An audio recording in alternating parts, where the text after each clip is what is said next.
Good afternoon, and thank you for your patience. I think several of us were on 70 westbound, and just another reminder how grateful we are for our police officers and firefighters and paramedics who are responding to a big accident there. So thanks for your patience, but it's a great day here in the city of Columbus. We know it is cold and gray, but there are some great bright spots in this community because of the amazing work of our Division of Police and all of our community partners.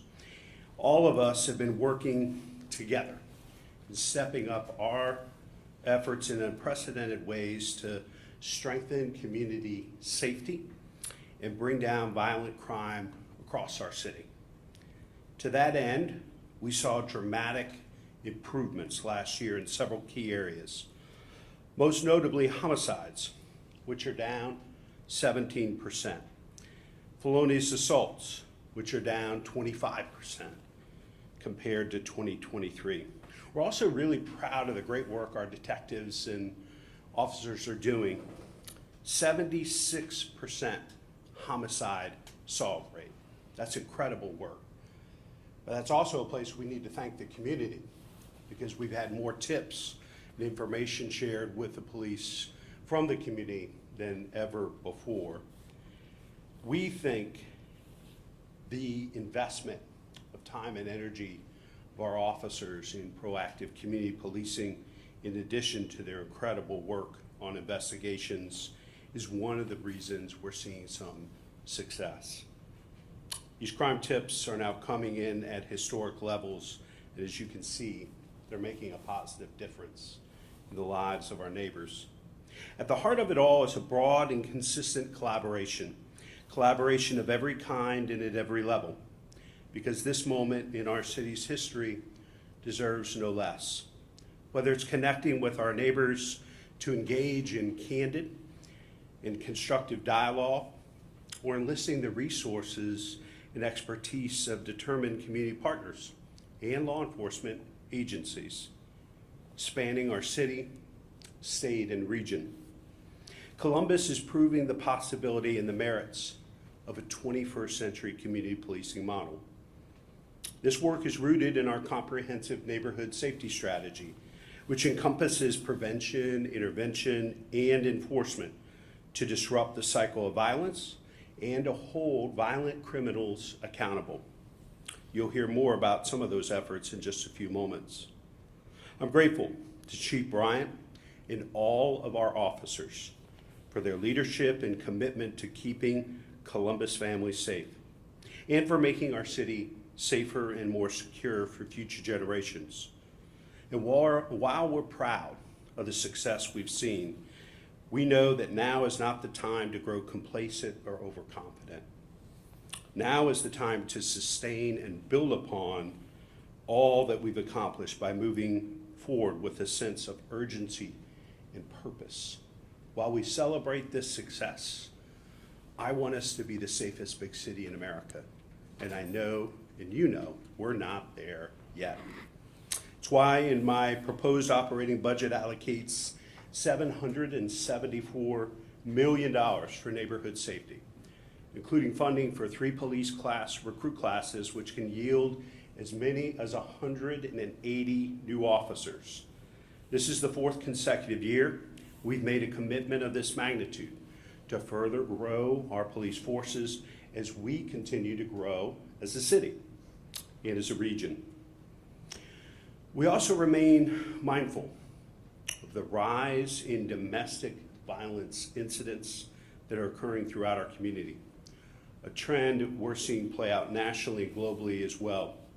I've asked Director Rena Schack in the city's Office of Violence Prevention to lead a community-wide effort to address this issue head-on.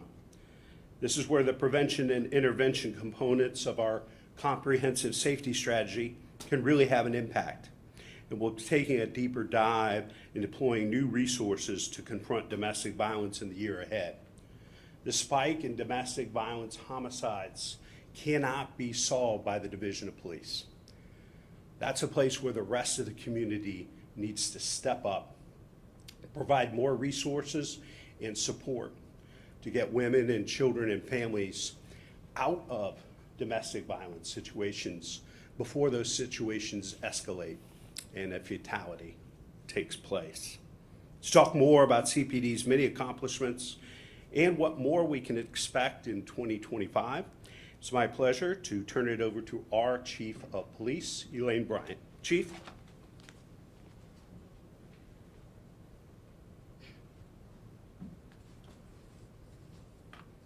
Good afternoon. Thank you, Mayor Ginther, Director Pashadi, for all your support this year. Thank you to all the men and women, sworn and civilian, of the Division of Police. It's your hard work and commitment that was able to get us where we are today. And thank you to our community for your support and collaboration. Because of these collaborations, we've seen significant strides in reduction in crime, as well as increased community engagement and relationships. 2024 has had its challenges, we know that, for the division, but we also have saw a continuation of progress and change. Some of those included our non-fatal shooting pilot program, our expansion of the DV Stop program, our public order, public safety success, the creation of the Diversity and Inclusion Unit, our ABLE training, which stands for Active Bystandership for Law Enforcement. We as a division already adhered to a duty to intervene.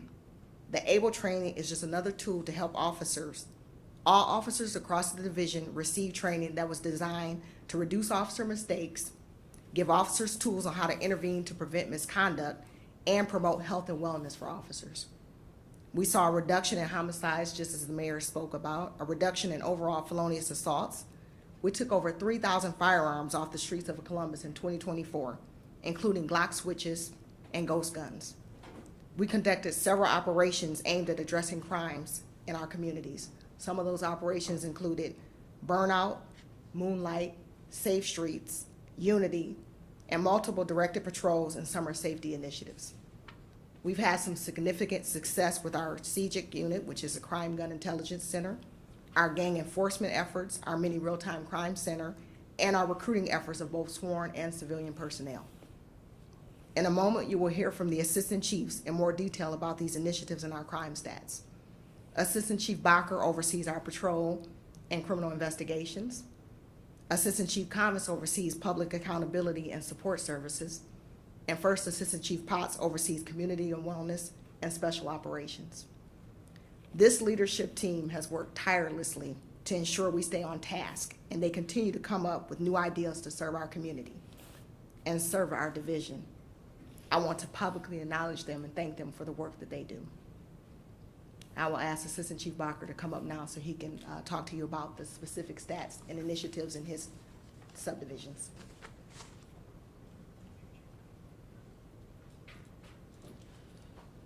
Good afternoon, everyone. My name is Greg Bodker, Assistant Chief over the Operations Branch.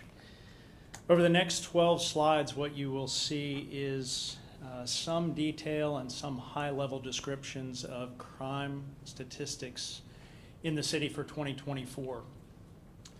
I'll start by letting you know that I oversee the Operations Branch, which includes the Criminal Investigation Subdivision, which is led by Deputy Chief Smith Weir, and the Patrol Subdivision. One change in 24 from 23 is that Patrol is now one subdivision instead of two. That is overseen by Deputy Chief Kelly Weiner.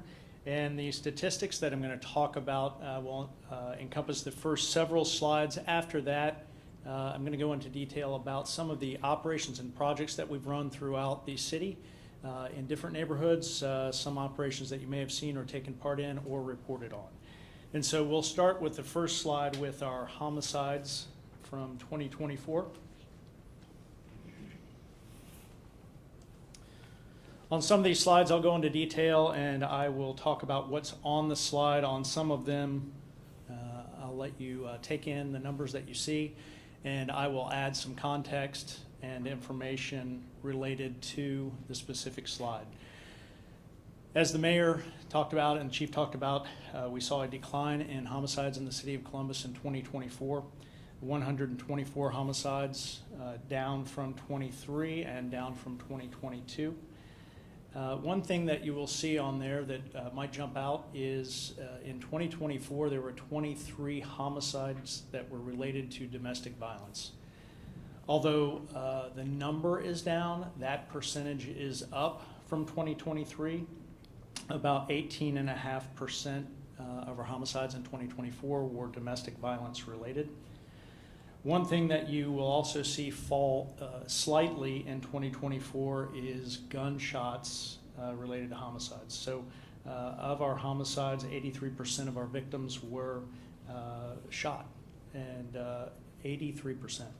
Down 1.5% from 23 and down about 6% from 2022. If you take a look at ages of our victims and suspects that have been identified in our homicide investigations, in 2024, homicide victims under the age of 21 were 31.4%, and suspects, people who allegedly committed those homicides under the age of 21 last year, were 50.8%. What you won't see up there is some of our solve percentages. That was referenced by Mayor Ginther and Chief Bryant. And so as I go through these statistics, there's two factors that you will see in common. One is a decrease in reported crimes in our city, and two is an increase in solvability, largely due to the work being done in patrol and in our detective bureau. In 2024, as was stated earlier, our homicide detectives solved 94 of 124 homicides for a solve rate of 75.8%. Additionally, they solved 30 other homicides from years past for an overall solve rate of just over 100%. In 2023, our in-year solve rate was 75.1%, and our overall solve rate was 91.9%.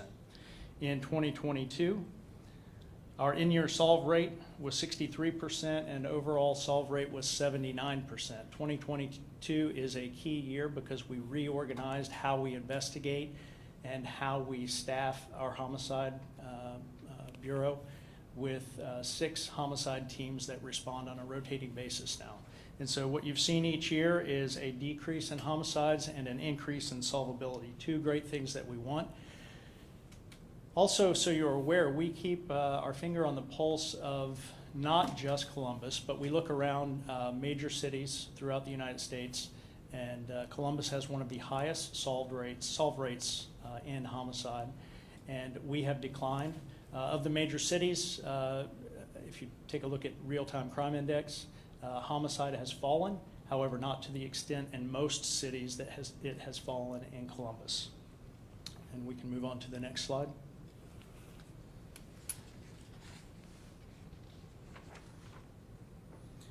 Felony assaults. There's a lot of ways to break down felony assaults and information related to felony assault investigations. If you take a look at the statistics, the raw numbers, in 2024, there were 1,188 felony assaults. It's about a 12.8% decrease of reported felony assaults overall from 2023. Included in that, kind of a breakout from all felony assaults, which includes stabbings, blunt force trauma. Included in that are gunshots. And so in 2024, there were 330 non-fatal shootings. 304 of those were investigated by our felony assault unit. The rest were investigated by homicide detectives, domestic violence detectives, or robbery detectives. One area that you won't see on there that we're very proud of, non-fatal shootings in 2024, the solve rate for a non-fatal shooting increased to 40.5%, and that's up from 26.7% in 2023. In addition to gunshots, 19.6% of the people that were victims of felonious assaults were victims of blunt force trauma. About 10% were victims of stab wounds. And the overall solve rate for our felony assault unit was 57.3%. Additionally, those detectives solved 149 other cases that did not occur this year. That's compared to 47.5% solve rate in 2023 and 28.9% solve rate in 2022. These increases in solve rates are due to a few things. In March, Chief Bryant approved a pilot called the non-fatal shooting pilot, which largely took place in North and South Linden. This was a team of detectives, felony assault unit detectives, in addition to patrol officers that joined that team, and they would respond to any non-fatal shooting in the Linden area. That team is still operational today, and to date they have solved 62% of the cases that they have been assigned just in the Linden area. So a smaller geographic area, but they've solved 62% of those cases. In addition to that, those detectives, that team has solved 53 other non-fatal shootings that occurred in Linden in years past. And so they're removing some bad people from the street.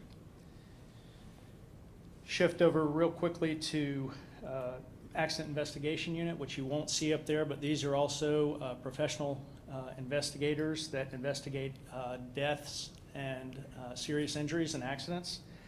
And to give you some context, in 2024, they investigated 154 major traffic accidents that resulted in serious injuries or fatalities.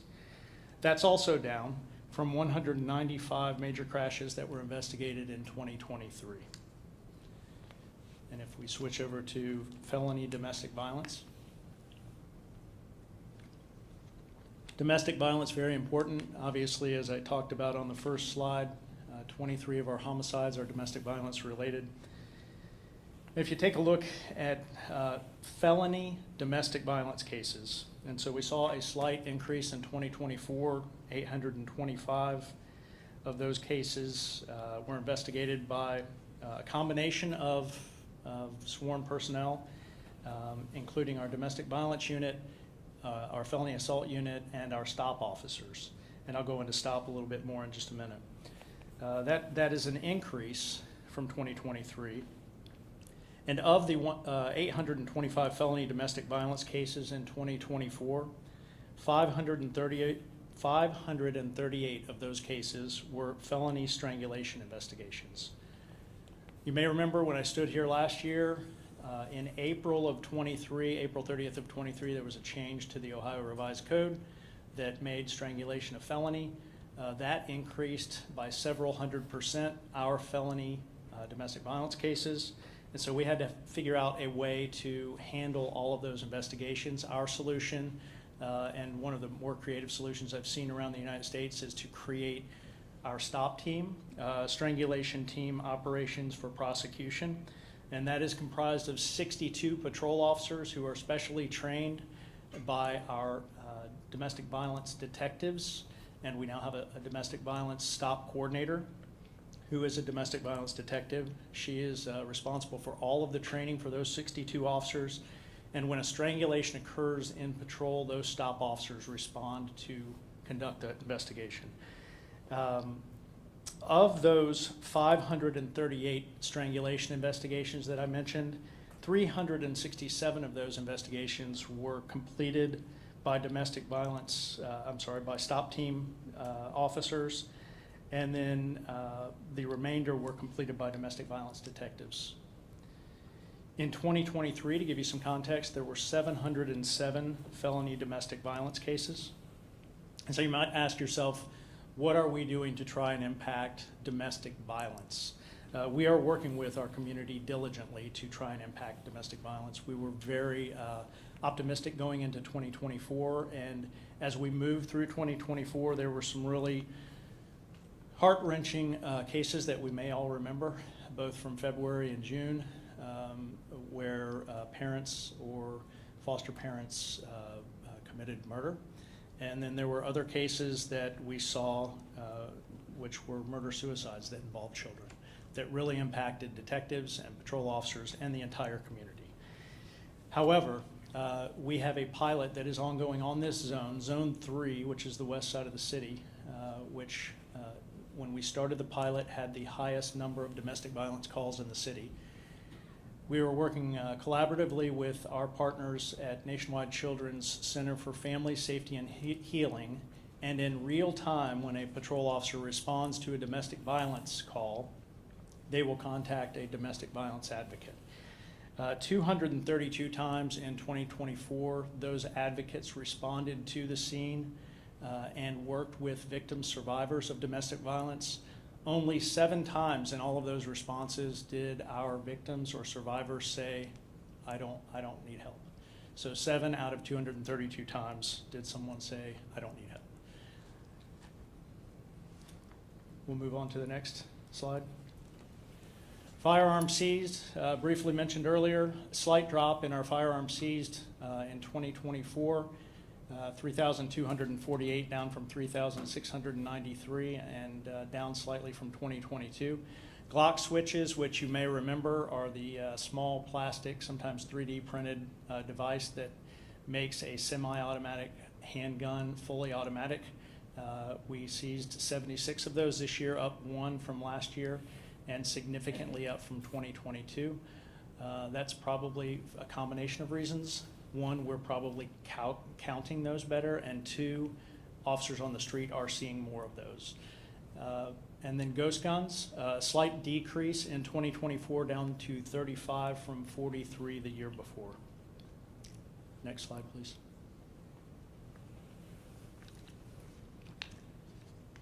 In 2024, when you look at this slide, you'll see a slight increase in the statistics for robbery.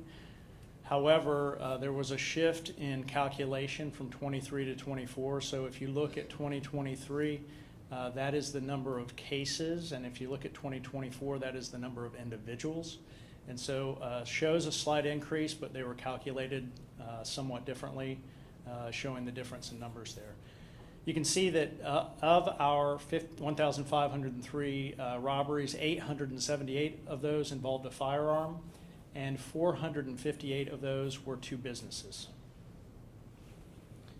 I will add, when you look at that slide, that what you don't see is there were 154 carjackings throughout the city, and there were 225 home invasion robberies that occurred. Next slide, please. Take a look at burglaries. Burglaries are down as well. You can see in 2024, 2,240 burglaries, down about 300 from last year, and down from 2022 as well.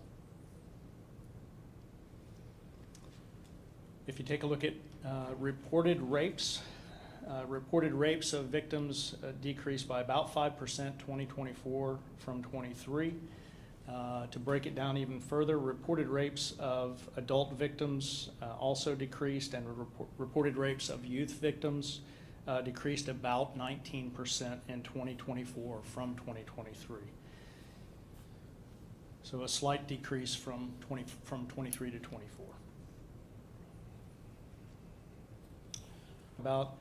I don't think it's one specific reason. I think it has to do with our partners that we work with regularly. We work with and meet with on a regular basis the juvenile judges, the juvenile justice system, and with families and parents. Some of you have covered our meetings with family members of both victims and suspects that have committed motor vehicle thefts. And so we're interested in working with our community to resolve issues. If you take a look at 2022, those numbers are really, really high, and then a significant decrease as we move from 2022 to 23 to 24. Add into that Kias and Hyundais, which accounted for about 39% of our motor vehicle thefts this year, had software updates in many of their vehicles, which prevented some of the theft. And then I think a lot of what you do, everyone in this room I think has reported on the numbers of motor vehicle thefts, which has led to a very diligent and committed community that does not want to be a victim of a motor vehicle theft. So they use the club, or they get the software update, or any other devices that prevent their car from being stolen. That covers the crime statistics, and then I'd like to talk a little bit about some of the numerous projects and operations that we do throughout the city regularly. This is through our patrol and our criminal investigation subdivision. So you take a look at Operation Unity. Operation Unity is a pop-up crime deterrent operation that we do throughout the city, and we base that upon evidence of violent crime. Where is violent crime occurring? Where have we had robberies, shootings, homicides? And we assign the patrol zone commander to initiate and run the operation. And if you take a look at Operation Unity, we had 7 Operation Unities in 2024, totaling 142 felony arrests, 56 firearms recovered, 17 stolen vehicles recovered, and you can see the fentanyl that we recovered there. Operation Moonlight, which many people in this room have reported on, a very successful operation that we had from May until December of this year. And Operation Moonlight, really their mission is to be very visible in areas that there are a large number of people gathering. And so as we move through the spring into the summer and into part of the fall, those are festivals, those are parks, those are parties that officers on Fridays, Saturdays, and Sundays will work, and they will come in, and their job is to engage. And they work with the community. It's yielded a lot of great information for our detectives and our patrol officers, as well as just some great relationships that are ongoing for the community. And then as we move into the fall and winter, we regularly meet with Columbus City School Security and sporting events. We saw 2 years ago, moving east from the West Coast, there were some extreme violence at sporting events in high schools. And so we shifted Moonlight in the fall and winter to go to sporting events. And so it's not uncommon to attend a high school basketball game or football game and see Moonlight officers present there. And you can see from the statistics, not quite as many enforcement statistics, which is okay. They're building relationships and they're letting people know why they are there. One other operation after Moonlight is Safe Streets. Safe Streets has evolved over the years. It's largely a summer, June, July, August operation, and it has shifted from a cookie cutter approach throughout the city to working with zone patrol commanders to say, what are the community's concerns in the zone that you work? And so some of those were community engagement. Some of them were working with juveniles. Some of them were trying to impact thefts from motor vehicles. And so each zone had a different project that they worked on, and the statistics that you can see there were yielded from all 6 patrol zones. After Safe Streets, Operation Burnout. And again, like so many of our operations, Operation Burnout has evolved over the years, probably for a number of reasons, not the least of which is our enforcement action. Most of you covered an October 5th operation that we formally did where we met in this room beforehand with a large group of officers and a large group of different resources, because we were aware through our criminal intelligence analysts of a very, very large street takeover that was going to occur that night. We also knew that that group was likely involved in a really violent street takeover in Cleveland the weekend before. And so the officers that were here with a purpose. It was to keep our community safe and to let folks know that we're coming into our community to hurt each other, that was not acceptable. You can see throughout the year, you may not know that there were 5 Operation Burnouts, and those are the total enforcement actions that we took. The difference, I mentioned that burnouts have evolved over the last 3 years from a very formal planned event to kind of pop-up events that might happen 1 hour or 2 hours before a street corner is taken over. And so we have resources on each shift every day, 24 hours a day, to activate and counteract the burnouts and street takeovers. And then there's some other projects, operations that you may not be familiar with that we have worked very diligently on and have had an impact on safety in our communities. And I'll just go through those really quick. I don't have slides on those, but Most recently, you may have seen Operation Slay Crime, and so that was a large group of officers that were assigned to Easton to interact with anyone they came into contact with and try to deter crime, thefts from motor vehicles, robberies.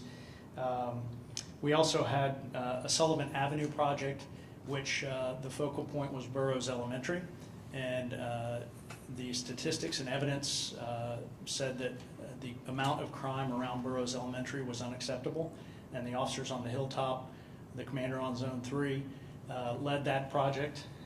That occurred in September and October. And then throughout the year, we had an active group of directed patrol officers, the Wedgwood enforcement team, that their mission was to make the Wedgwood community safe for everyone in the Wedgwood community. And I think they accomplished that mission. In addition to that, we have directed patrols every day on every zone throughout the city. They might deal with our Department of Neighborhoods and Homeless Outreach. They might deal with the nighttime economy when bars close. You'll remember 2 years ago we saw violence centered around bar closings, and so we took steps at the beginning of 2024 to impact that in a positive manner. And then anything that our officers learn from the community that is important to them about safety, our officers are involved with projects and operations to counteract that. I'm sure we'll have time for questions later, and at this time I'll turn it over to Assistant Chief Nick Conviz from the support branch.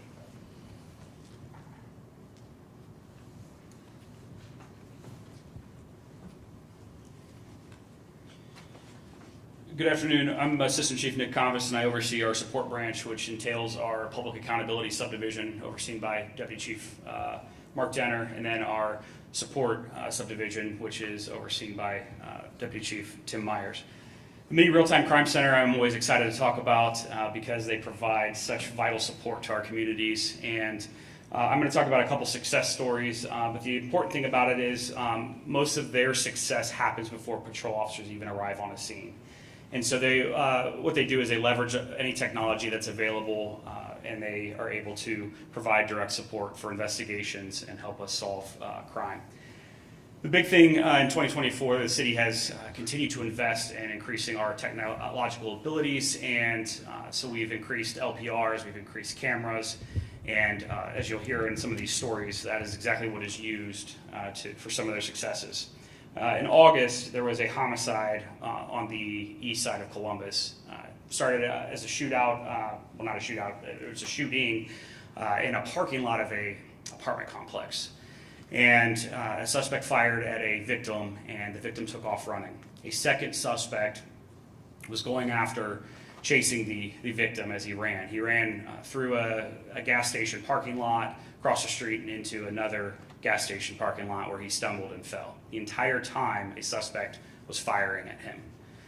Of course, the suspects fled the scene before officers had a chance to arrive and before 911 calls had even been made. The witnesses that found the victim laying there were only able to give good descriptions of the victim, but not the suspects. And so our Real-Time Crime Center folks heard this aired and immediately began pulling up the cameras in the area and were able to find and locate quickly video footage of all three locations, which allowed them to air in real time before officers had arrived on scene actual descriptions and directions of travel of the suspects. Additionally, when one of the patrol sergeants arrived at the first shooting location at the apartment complex, the sergeant was having a difficult time finding the exact location where the rounds were fired.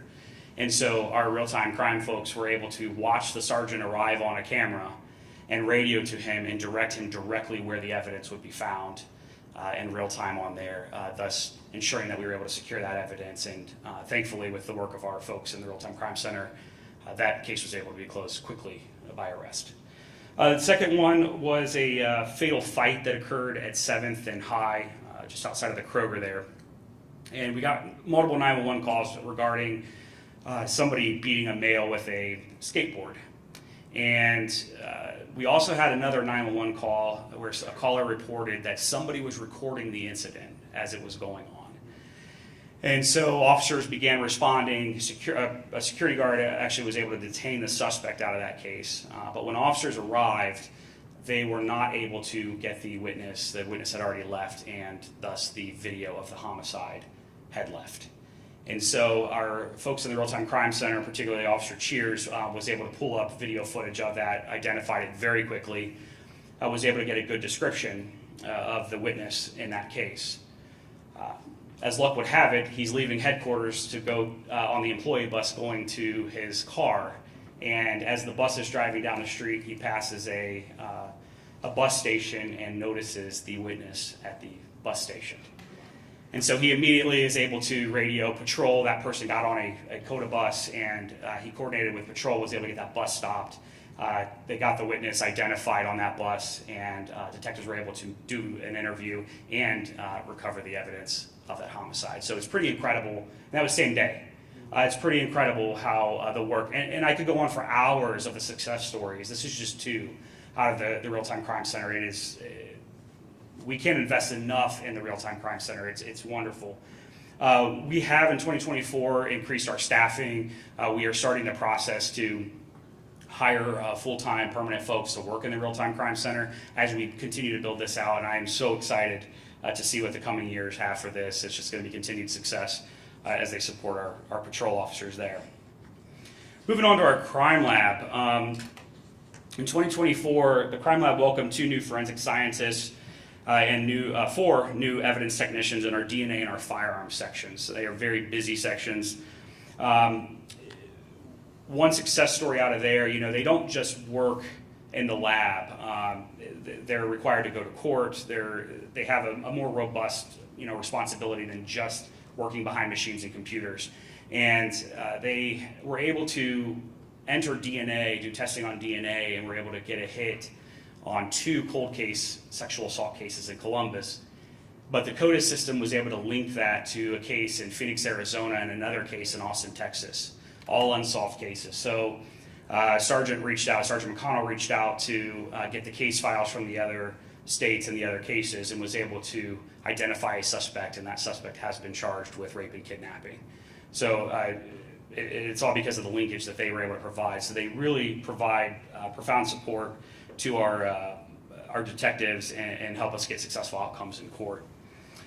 They were able to achieve and maintain the gold standard for ballistic evidence in 2024. And what that means is when we are able to, we have an incident that occurs and there's ballistic evidence of seeing shell casings or bullet fragments, the gold standard is having that evidence processed and the information entered into the NIBIN system to look for links within 2 business days after the incident occurs.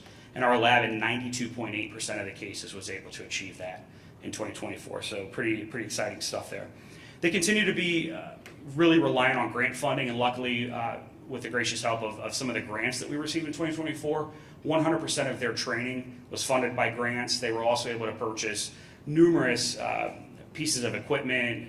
They were able to purchase centrifuges and digital imaging devices and upgrade some of our lab technology to allow them to continue to be successful. So it's nice that we are able to have those grants, and they play a huge role in our crime lab. Moving on to our recruitment. In 2024, we were able to, we graduated 106 new CPD officers. We currently have 2 academy classes in the academy with 69 CPD officers in there. You might remember in 2023, we received a $1 million grant, and it was earmarked to be used for public safety hiring. And so through that grant in 2024, we were able to retain the services of All-Star Talent. And what they did was they came in and they did a comprehensive review of our hiring. They looked at every step of the process of where we get candidates, the recruitment process, but then also our testing process and the whole hiring process up through a final offer of employment being given. And what they were able to do is they were able to shed some light and make some very actionable recommendations on how we could streamline the process, keep candidates engaged, and do precision recruiting. Also, thanks to that grant we were awarded, we were able to bring in performance protocol. And what they did was they did advanced recruitment boot camps. They were able to train everybody on our training staff, very dynamic training, and I have no doubt that moving forward that training that everyone received was going to pay dividends as we continue to recruit in the coming years there. So with that, I will turn it over to First Assistant Chief LaShawna Potts.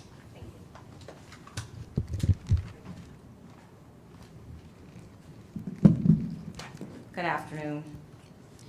I am LaShawna Potts, the First Assistant Chief of the Columbus Division of Police, overseeing the Special Services Branch, which encompasses both the Community and Wellness Bureau and the Special Operations Subdivisions. I want to acknowledge my Deputy Chiefs as well, Deputy Chief Sago and Deputy Chief Ally. I take great pride in the significant progress we made in 2024. This year's success was propelled by the strength of our partnerships and collaborative efforts across this city. Working closely with grassroots organizations have been vital in advancing our shared goals of building trust, enhancing safety, and reinforcing the relationship between law enforcement and the communities that we serve. Together, we made meaningful strides towards fostering a safer, more connected Columbus. Our commitment to engage with the next generation remains steadfast. We expanded our summer youth program through our TAPS program and broadened our presence in Columbus City schools via our PSC program. Our bold, proactive approach to reducing violent crime took shape through our 3-year initiative, Operation Under Triple Digits, in partnership with Mothers of Murdered Columbus Children, where we share critical data with our community partners to amplify their efforts. We maintain an unwavering focus on dismantling drug rings, reducing gang violence, and addressing group violence. At the same time, we remain dedicated to improving the quality of life, from addressing abandoned cars, to drug houses, to late-night establishments, and assisting our unsheltered population. With these efforts, we sent a clear message that we are committed to creating lasting, positive change. Additionally, our ongoing collaboration with the Columbus Violence Reduction Initiative has proven invaluable. Through conducting custom notifications and co-hosting call-in sessions, we targeted the small percentage of individuals responsible for driving crime in our city. This partnership has allowed us to identify and address the root causes of violence, prioritize intervention efforts, and implement solutions that deliver enduring positive outcomes. We also work intentionally to deepen our community engagement, making our presence known through events across this city. Every action and interaction was centered on one core message: we are in this together, and we are committed to building a stronger, safer Columbus for all. Now I'll go to the slides. I'm very grateful to be able to work in partnership with not only CPD, the ATF, the Ohio State Police, the Franklin County Sheriff's Office, and Franklin County Prosecutor's Office. As of December of 2024, 222 firearms were seized, and 1,045 casings have been entered into NIBIN to complete the full year of 2024. This has allowed us to really go after those targeted individuals who perpetuate violence in the city of Columbus. Next slide. Organized Crime Bureau. This is just a snapshot, and I'll go into the different units that make up this bureau. But in 2024, we confiscated in total street value over $50 million of narcotics recovered. Not only that, but we did 1,806 search warrants, recovered 650 firearms, and $2 million in cash. Next slide. Gang enforcement. As of December of 2024, we conducted 507 search warrants, 223 firearms recovered, and 17 Glock switches. We also arrested 136 gang members, including a 191 count indictment of the Livingston and Lonsdale Bloods. Before going on to the next slide, I wanted to talk about our organized crime unit. This bureau is made up of economic crimes, gang investigations, Gang Enforcement Unit A, our INTAC Unit A and B, HIDA Task Force, PAC Unit, Abatement, Exploited Children, ICAC Task Force, FBI Task Force, and the U.S. Marshals, known as SOFAS. As a collective, I already talked about the $50 million worth of illegal drugs, but that's not all.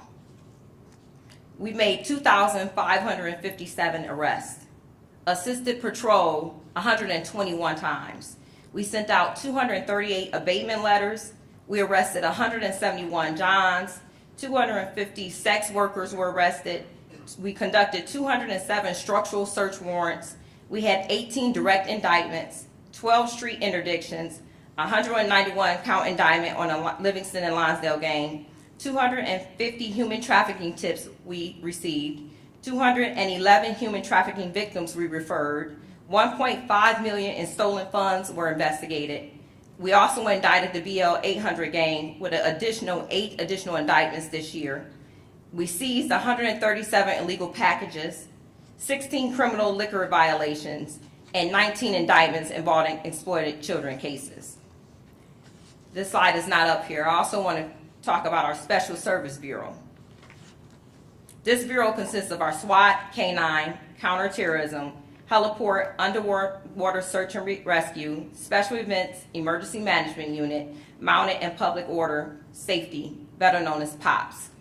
Collectively, they've conducted 129 missions, 63 search warrants, 25 barricaded or hostage situations, 24 VIP or witness protection details, 85 community events, 723 felony arrests, with 28 being for murder and 73 being for felonious assault.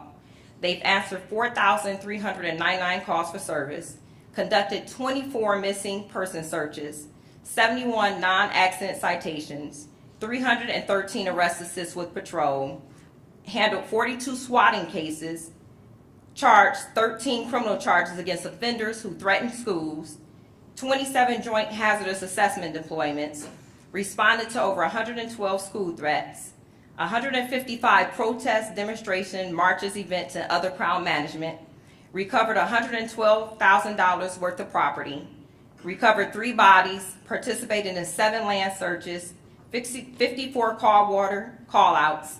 Also during that time, they competed in 2 international mounted competition, placing 6th, 8th, and 10th respectively, and trained 29 different agencies for a total of 68 officers across the country on crowd management. They also, during that time, assisted in major events such as Arnold, Pride, Red, White, and Boom. You can go to the next slide. Community engagement. In community engagement for 2024, in partnership with the Columbus Police Foundation and our gracious donors, we hosted 120 senior citizens during our Valentine's Day dance. 1,000 young adults were provided a safe space at Red, White, and Boom. 200 vehicles were registered for our 2nd annual Rich Street War in partnership with our COSI. 10,000 pieces of candy were given out to children during trunk or treat. 500 families were provided a Thanksgiving dinner during the annual turkey giveaway. 20,000 toys collected for 59 children of families affected by homicide, but also included other families of Central Ohio in need during the holiday season, and this was in partnership with ABC6 and Toys for Tots. We had 491 community events attended by our community liaison officers. They also attended 449 Block Watch and Civic Association meetings. We held 2 Citizen Police Academy classes, and we also hosted several sporting programs with Fire and Parks and Rec through Inspire Sports. But we didn't stop there. In conjunction with Starfish Foundation, we also participated in many engagements, including giving over 2,200 books through Books and Badges, 500 brand new coats during our coat drive, delivered to 200 families during Thanksgiving in the Rosewood Apartments during Cops and Gobblers, serviced over 1,000 people during the Linden Trunk or Treat, participated in the Special Olympics, and provided over 500 children with school supplies. This slide is not up there, but I want to talk about our community wellness subdivision and some of their highlights. Recruiting, TAPS, diversity, equity, inclusion, cadets in the PSC units. Together, cadet class number 5 acquired an 88.2 diversity level. It is the most diverse class to date and also had our largest female class. The DEI unit, which was created back in 2024, created a multi-language victim resource door hanger and indiscreet cards for victim resources in partnership with the FBI. We also partnered with Zone 1, Lieutenant Sweeney, to design assistant placards to help new Americans to be displayed in bathrooms in Easton. We created, in partnership with Defensive Tactics at the Academy, a self-defense class for domestic violence victims. In 2024, our CBD recruiting unit had 2,766 applications for the position of police officers, which was the highest application process since 2018. The recruiting unit also hosted 45 Fitness in 2024, Get Fit and Informed, which provided an atmosphere for people who want to be police officers to get them ready to join the academy. The youth recruiting team attended 121 events at high schools and other locations around the city. We hosted a summer day camp that had 425 youth. We had TAPS programs in 4 middle schools, Johnson Park, Dominion, Medina, and Sherwood. And we also volunteered through our PSCs for 33 events in 2024. But we didn't stop there. We increased the numbers from 54 members in our PSC. It's the highest it's been in 4 years. And last but not least, our Community and Wellness Bureau for our motorcycle and freeway. We don't just do community engagement and enforcement. We also look for violators in traffic. We issued 14,322 citations. We made 354 arrests. We assisted patrol 378 times. But in that time, we also answered 2,685 311 complaints. But our officers were also awarded awards for excellence in OVI enforcement, and they also conducted 200 dignitary funeral and team escorts. We did add a therapy dog with Officer Seacrest and Bodie, and we added 9 new chaplains in 2024. On top of that, the Mobile Crisis Response Unit was awarded 6 unmarked police cars by Public Health after they were issued a gracious grant. And that wraps up my subdivisions. Thank you. And I'll turn it back over to Chief Bryant. I know that's a lot of information we're throwing at you, a lot of information. We have so many community partners that work with us daily, and we wouldn't be able to do half the work that we do without them. So we have a few of them that are here with us today that are going to speak and share a few words about our partnerships. And I'm going to present them in the order in which they are going to speak, so if you could just come up in that order. Pastor Michael Young, he's representing the Chiefs Advisory Panel as well as the faith-based group, community group. Melissa Thomas St. Clair from Mothers of Murdered Columbus Children. Kenny Hampton from the African American Wellness Agency, and our community advocate, Lisa Boggs. So in that order.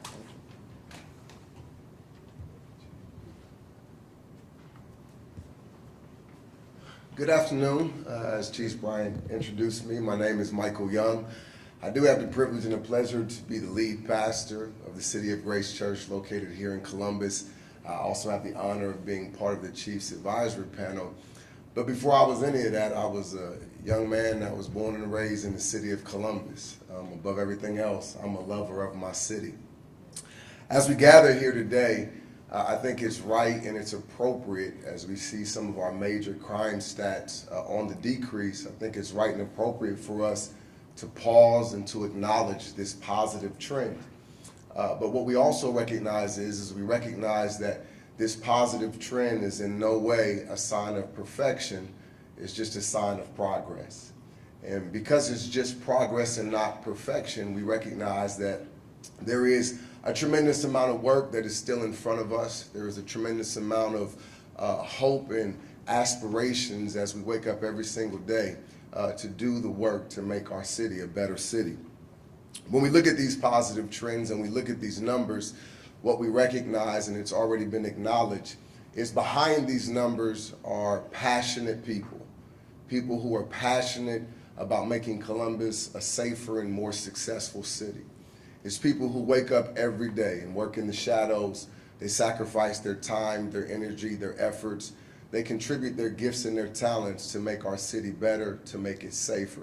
We're grateful for these people who do this work, and many times they do it without acknowledgement. It's not just people, however, working in silos. One of the key words that we continue to hear from the mayor to the chief, to other people who have spoken already, is the word collaboration.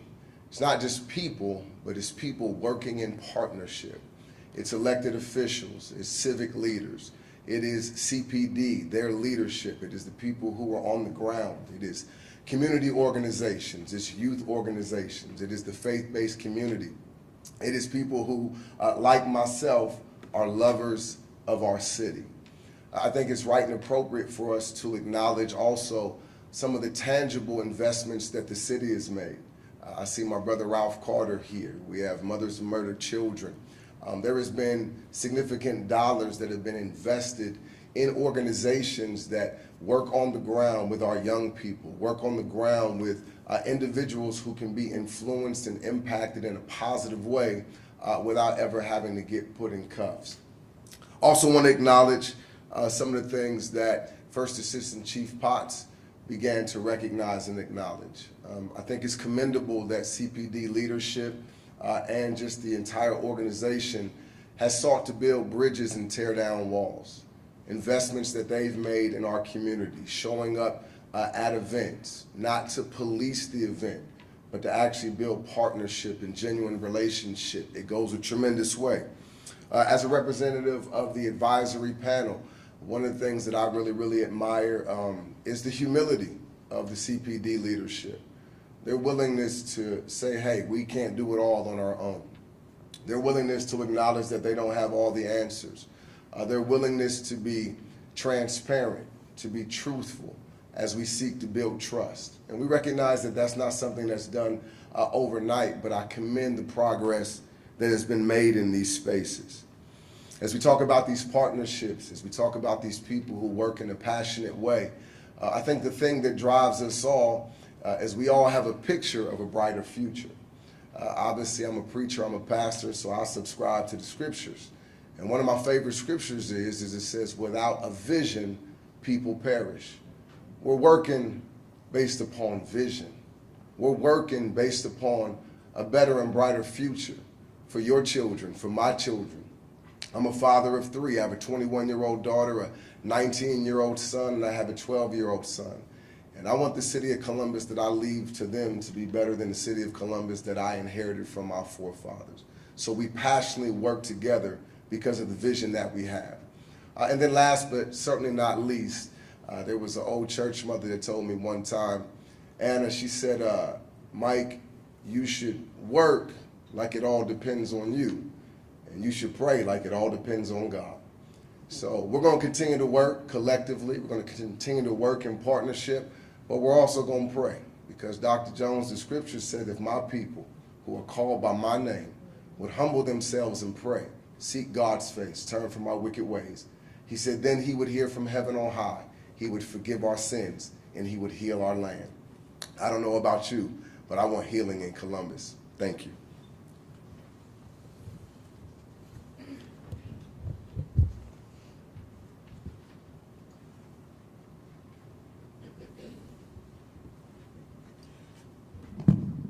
Good afternoon. I'm Melissa Thomas St. Clair, founder of Mothers of Murdered Columbus Children. Thank you, Mayor Ginther, Chief Bryant, First Assistant Chief Potts, Chief Bacher, Chief Thomas, and all of CPD. Mothers of Murdered Columbus Children celebrates the collective achievements of 2024 in the ongoing fight to reduce violent crime, provide intervention services, and support families impacted by tragedy in Columbus, Ohio. With a steadfast commitment to our mission, MOMCC continues to stand as a beacon of hope and advocacy for a safer city. On November 13, 2023, through a live that I was hosting with our Columbus community, Operation Under Triple Digits was born. The first agency to jump on board saying yes to this operation was the Columbus Division of Police. Central to our 2024 efforts was Operation Under Triple Digits, a bold and data-driven initiative aimed at keeping annual homicides under 100. This citywide effort brought together the Columbus Division of Police, local and federal law enforcement agencies, state and county officials, faith leaders, community organizations, and most importantly, the residents of Columbus, Ohio. Through strategic partnerships and evidence-based practices, Operation Under Triple Digits has yielded significant results. In 2024, Columbus saw a measurable decline in homicides, reflecting the power of collaboration and a shared commitment to peace. Highlights of this initiative include proactive crime prevention. MOMCC worked alongside law enforcement and community leaders to organize community coverings, quarterly meetings with Columbus Division of Police, and numerous peace-building events. MOMCC hosted a historic march alongside CPD, Apostle Nikki Hampton, lead pastor of Fresh Start Worship Center, Pastor Joe Graves, lead pastor of City View Church, other faith leaders, city agencies, Ralph Carter with We Are Linden, other community organizations, and dozens of mothers impacted by tragic murder. MOMCC launched our successful Trendy Trades, Fishing Not Fighting, and Gun Safety Summer Youth programs that supported about 100 youth. These efforts and more empowered residents to take an active role in safeguarding their own communities. Enhanced crime intervention. By leveraging real-time crime data provided by the Columbus Division of Police, MOMCC deployed resources to high-impacted areas, hosting emergency response initiatives and providing immediate support to families affected by violence. Our crime scene support team leveraged our lived experiences and community relationships to comfort families at crime scenes, providing pertinent updates to families, and kept the crime scene safe through de-escalation efforts. MOMCC visited youth prisoners at DYS and, alongside with First Assistant Chief Potts, visited adult offenders in ODCR. These visits served as growth mindset opportunities for individuals who were set to be released and individuals who will never be released to society.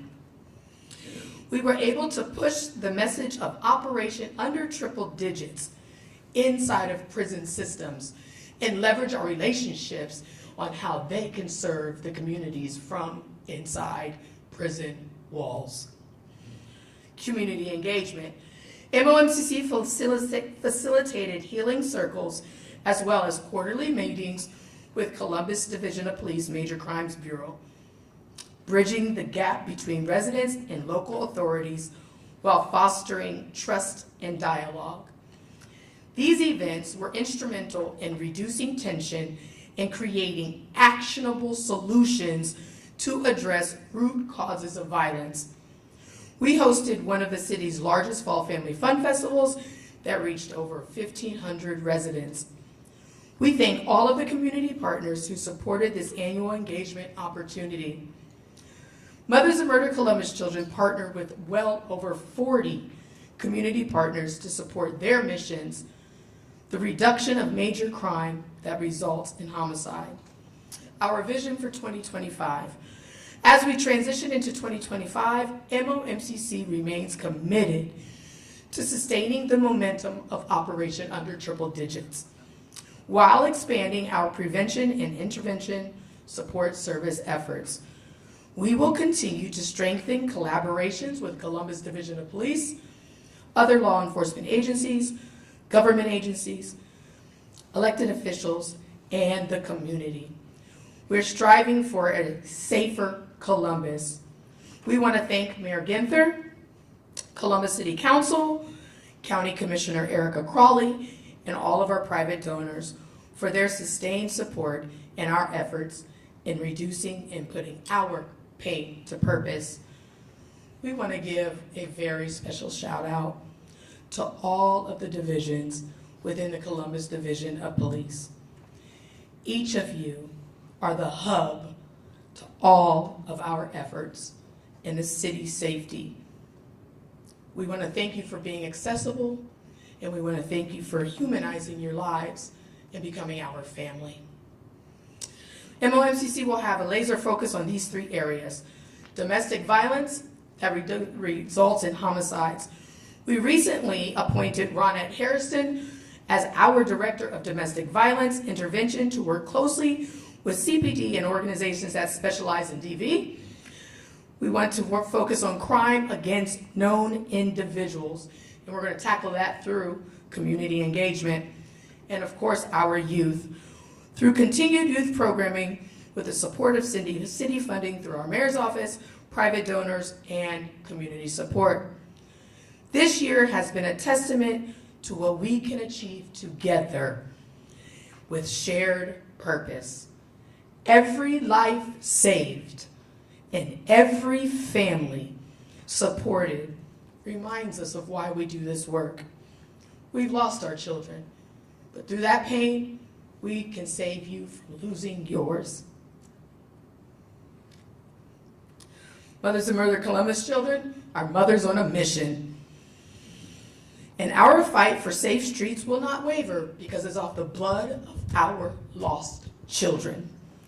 Mothers of Murdered Columbus children thanks our partners, support, and entire Columbus community for standing with us in 2024. And we say together, let's keep each other alive in 2025. Thank you.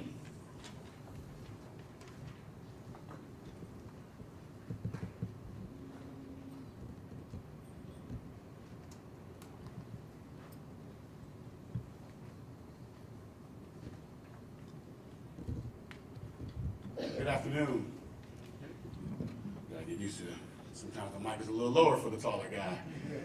My name is Kenny Hampton. I serve as the president of the African American Male Wellness Agency. We're the health and wellness arm to the National Center for Urban Solutions Enterprises, founded by Mr. and Mrs. John and Pam Gregory. And on behalf of the entire organization, I want to say thank you to Mayor Ginther, thank you to Chief Bryant, thank you to First Assistant Chief Potts, and the entire Columbus Police Department. I don't just stand here as a president of this national organization. I stand here as a cousin. I stand here as a son. I stand here as a grandson of current and former Detroit police officers. I'm born and raised in the city of Detroit, and I have a deep appreciation and a lot of respect for officers that go out every single day to protect us and to serve our community. So on behalf of the entire organization, we want to say thank you to every single officer that is a part of the entire division for the work that you do to keep us safe. Our organization prides ourselves in partnership. We believe that there's power in partnership. You've heard from several organizations, and you've heard from different leaders across the city of Columbus. And the work that we're doing in this city to change lives and ultimately save lives, it cannot be done by ourselves. It's not an individual assignment. This is a group study, this is a group assignment, this is a group project, and it's going to take every single community-based organization, every single individual of the community to buy in. And so we're excited because we're able to extend the reach of the work that CPD is doing with the events that we're having throughout the year. Whether it's Proud Dad Cookout earlier in the year where we have nearly thousands of dads coming together to have a great time with their kids, to learn and have access to things that's going to help them with their kindergarten readiness for their kids. Or whether it's Uplift Her, where we have thousands of folks coming out to help us raise awareness to save the lives of our black women. Or if it's our Real Men Real Talk Summit, when we're having CPD do special duty for one of our notable or celebrity guests that's coming in town. Or it's Black Men's Wellness Day, where we're having tens of thousands of people come out, and we learned that 8 out of the 10 men that we screened, where last year we screened over 2,000 men, 8 out of 10 had high blood pressure. 56.7% had no idea. And I was one of them a couple years ago. But we say it's the most fun you'll ever have at a doctor's appointment, but we also thank CPD because it's the safest time that you'll probably ever have at a doctor's appointment, thanks to the partnership that we have with our incredible members of CPD. We're also trying to stand in the gap in this space of trying to deter the homicides, deter the suicide. And so we're having the monthly Real Men Real Talk conversations with our men taking the community, we pride ourselves on bringing the cleaner to the community, right? With our free health screenings that we're having at our events at our Black Men's Wellness Day. But we also do mental wellness work. But the cool thing about it is that we're able to have officers that are able to participate at these events, whether it's getting a free health screening or coming to one of our Real Men Real Talks, where we're having a safe environment, exposing men to talk therapy. To do what? Ultimately save lives. And so as we do the work that we're doing throughout the year and what we've done over in 2024, we can't thank CPD enough, because we're excited about what's next, what's to come, because we truly understand that there's so much more that we're going to do in 2025. We expect to see tens of thousands more on the second Saturday of August this year at our Black Men's Wellness Day and at all of our events. But we're excited even more because of the fact that it will be an incredible time, but it'll also be a safe time. And that's because of our partnership that we have with CPD.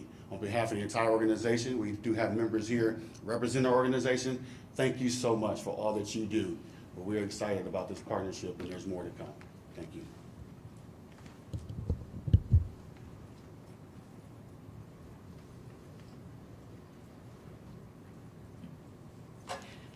Thanks, everyone, for being here today.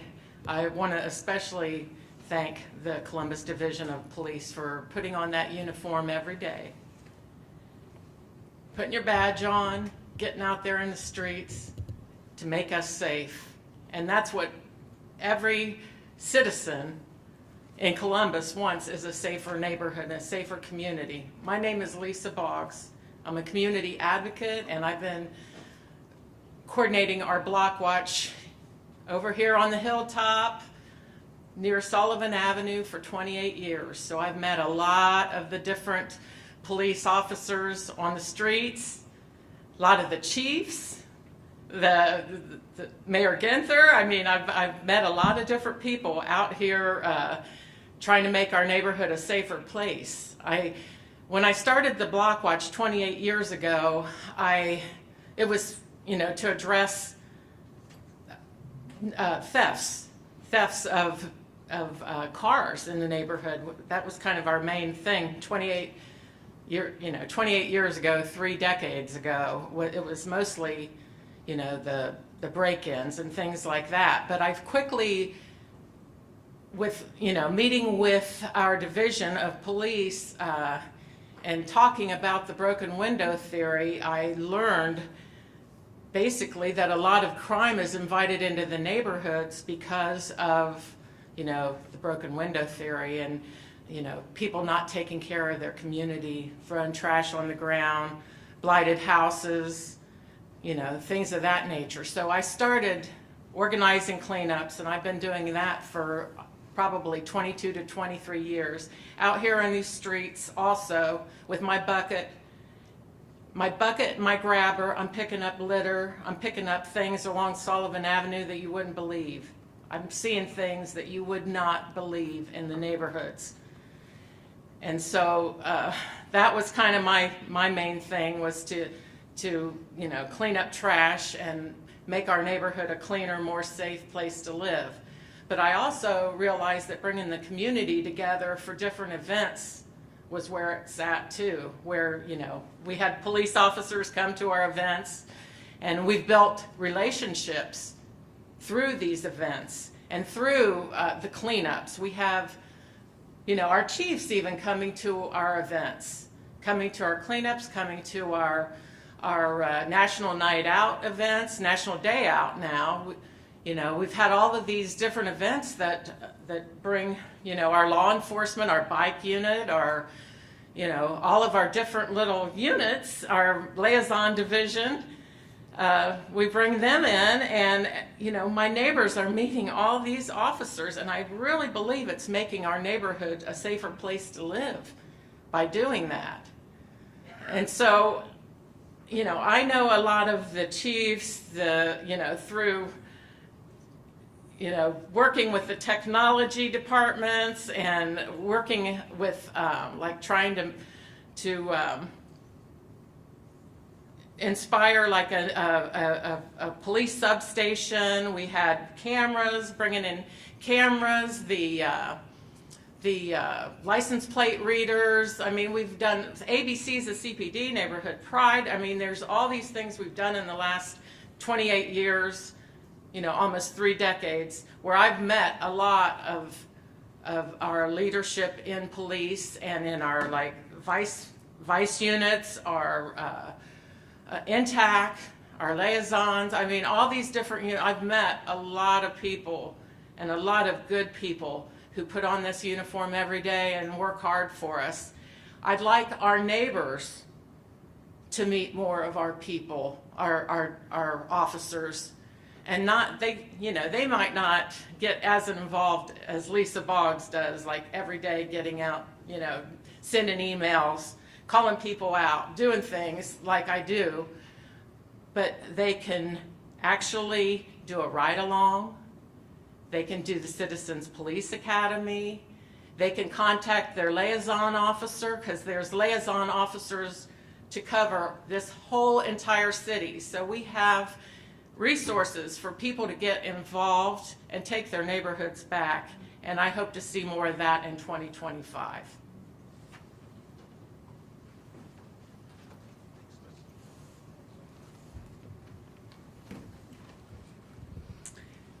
Thank you so much, Lisa, and for everyone that's joined us, all of our partners, our great division of police. You heard it over and over again. Our momentum comes down to collaboration, partnership, and a shared determination to build a brighter, safer, and more peaceful future for our city.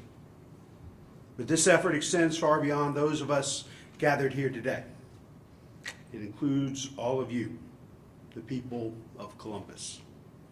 So many of you have already stepped up and continue to do so on a regular basis. Thank you for doing your part, for being involved. Each of us has a role to play in our own homes and in our own neighborhoods when it comes to keeping our loved ones safe. Know where your kids are and who they're with. Monitor their social media. Check out their rooms, their backpacks, and those of folks entering your home. Set a curfew and enforce it. Lock up your guns in your home and keep them away from children and those who may be a risk to themselves or others. And continue to come forward with tips and information when police are working diligently to solve a crime. It takes all of us pitching in and doing what we can to make our city safer. And with the passion and support of our vast network of dedicated and proven partners helping to carry us forward, I'm confident we'll continue to achieve meaningful progress together. I know we've had a lot of information and stats and data shared with you. We'd be happy to take your questions. I think what I'd like to do is prioritize questions regarding safety first. If you have questions about snow or the Buckeyes or any of those types of things, we'll ask you to hold on to those until we take some of those safety questions. Yes, Kevin. Hi, Mayor. Can you talk about the domestic violence cases? Is there any insight as to why they're going up and what the city can do to try to drive those numbers down? We had a homicide this morning, domestic violence on Shipman Avenue this morning. Can you address that? Well, I might look to the chief or her team to respond with some more detail. I think we've seen an uptick in domestic violence and domestic violence homicides since the great pandemic. I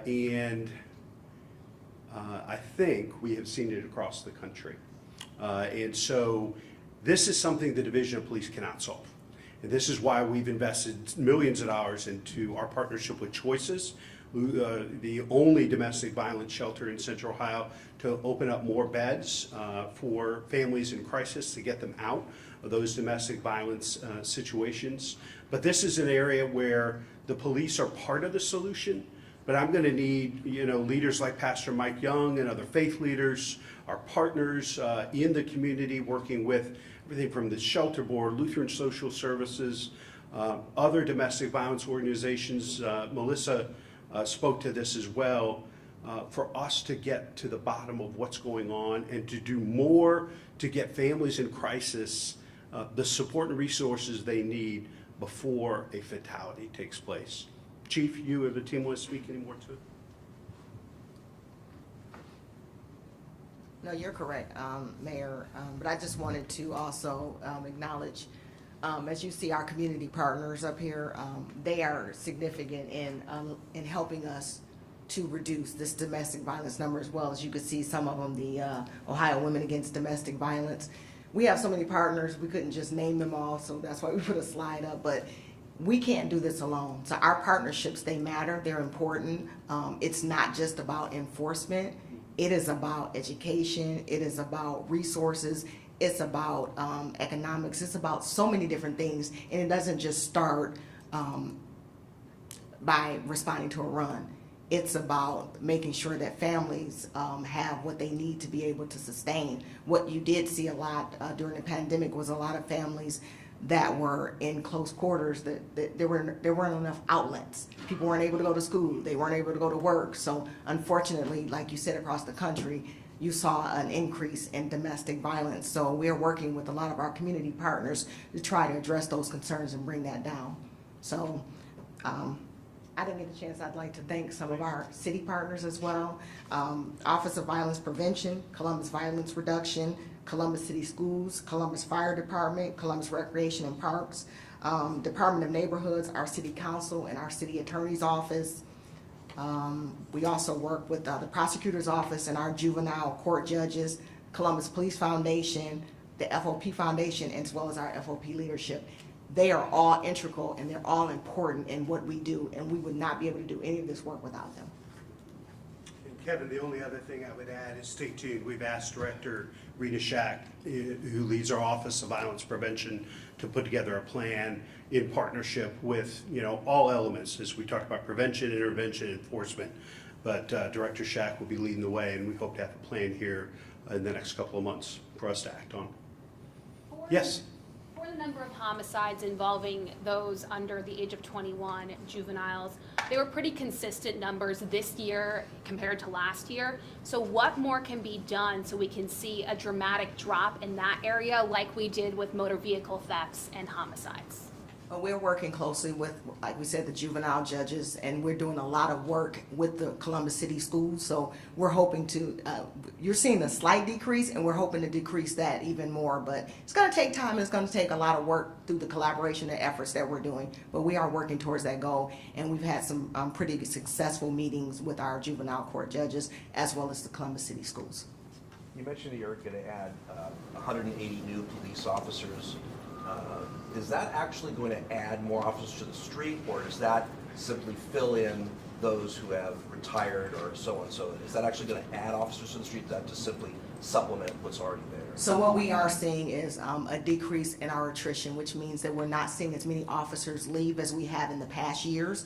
So as we add officers to our force, we are seeing an increase in our officer numbers. But as you know, officers are going to retire, so that number will fluctuate. But we have seen a slowdown in the number of officers that are retiring. So we have seen an increase. I think, Kevin, though, it reinforces, to the chief's point, we have to continue to invest in the number of classes that we have been over the last couple of years. We've invested in more police classes than ever before in the city's history, and we're going to have to continue to do that, because you're right, we have separations, we have retirements every year, but based on what we're funding, and as Assistant Chief Compass talked about the number of folks that actually went through the academy, we're making progress. We're just going to have to stay at this for a number of years to get to where we want to be, because our city continues to grow. So we need more officers. We also need to invest in prevention and intervention, but we have to continue to invest in enforcement as well. I believe it was Assistant Chief Potts who said that the Mobile Crisis Response Unit was just awarded through grants unmarked cars. Has the number of calls that they're responding to gone up? Are you able to give any statistics on how often they're going out and the work that they are doing? Any updates on their team? Do you have specific numbers? So, you're right, we don't have those specific numbers, but we can get them to you.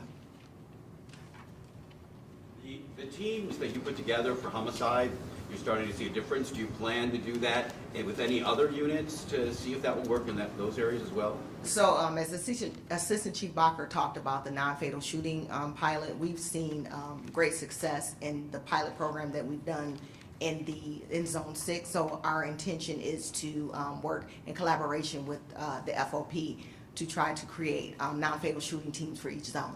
So we're hoping that by doing that, as you saw the significant increase in our reduction, I'm sorry, in our closure rate for non-fatal shootings, we think that we will see a significant increase in not only the closure rate increase, but reduction in those non-fatal shootings as we address and arrest the people that are responsible. It's a great point, Steve. I mean, when you think about it, you talk to officers, non-fatal shooting today is a homicide tomorrow. There's a direct correlation. If we're able to reduce the amount of non-fatal shootings, we know we can continue to see progress and momentum around reducing homicides. Especially, again, because we know that it's about just under 500 people that are committing about 50% of the violence in Columbus. And so thinking about those numbers and that strategy, that's why we're so hopeful about the expansion of that pilot and the success we're seeing there. Going back to domestic homicide, domestic violence real quick, is the number of incidents just being more reported? That increase is so stark from 2022 to now. Are we seeing more people report this also? Not saying that it's was less then, but it just seems like it's being reported more. You're referring to not the homicides, but domestic violence domestic cases. violence. So as Assistant Chief Bacher spoke, the law changed. And so when that law changed and it became a felony for strangulation, obviously that number significantly increased because of that. So we did see a significant increase in that number based on the change in the law. And you had mentioned you've spoken with the Office of Violence Prevention to begin some kind of program. Can you elaborate? What are they planning to do? What are the preliminary discussions on that? We've charged them with helping us develop a plan that we can implement because, clearly, it is not just 1 year. We've seen now 2 years of a dramatic increase of domestic violence related homicides. And we collectively as a community need to do something about it. And we can't simply expect the Division of Police to solve that. That's a community problem. That's a crisis that we need to deal with collectively as a community. And so when that plan's developed, we'll certainly share it with you. But it's going to require resources, external partners. I mean, there's so many folks that work in the space of domestic violence in the community that we're going to need their help. And we're going to be drawing upon them to put together a good plan that's going to make a difference. Is there a plan to add more security cameras in the city? What is that plan? Well, I think, we heard a little bit about the mini real-time crime center. I know that the chief and her team are working very closely with folks in downtown Columbus. Both of those efforts are part of our larger scale effort to put in place a real-time crime center, the old Carolyn Avenue site, in the coming years. And so grateful to the voters that they've continued to support bond issues that will allow us to invest in a 21st century real-time crime center that I think, just based on what we heard of today from Assistant Chief Compass and otherwise, really put our officers on offense in a way that we never have been before. So you're going to see a significant increase in the amount of cameras, but I think probably even more powerful is connecting the different camera systems and having the private sector work with the public sector to really draw upon that and use that information to give better information real time to our officers on the street. Just like the mayor said, we are always looking to leverage technology. So I know that there is a plan to increase some cameras. So we are definitely going to be looking forward to that. Our mini real-time crime center has access to a lot of cameras now, and there are a lot of businesses that are allowing us to access the cameras that they already have in place as well, which has been beneficial and helpful to a lot of our officers. All of this data that you doing in the community, so how are you guys partnering with some of the major districts within to address some of this data-driven that's like New Americans, how are we addressing New Americans, some of these data? Yes, That's a great question, and that is one that First Assistant Chief Potts, we working closely with those communities to try to make sure that we are addressing their needs as well, and making sure that we have liaisons. We want to make sure that these crimes are being reported. We want to make sure that the resources that we need to have available is available for them, and get them included as well in any solution. So we're meeting regularly with the community to make sure that we are addressing those concerns. One more question? Thank you. Thank you. all. Thank you. Appreciate it, Mike. They picked the fight for us. We're in a-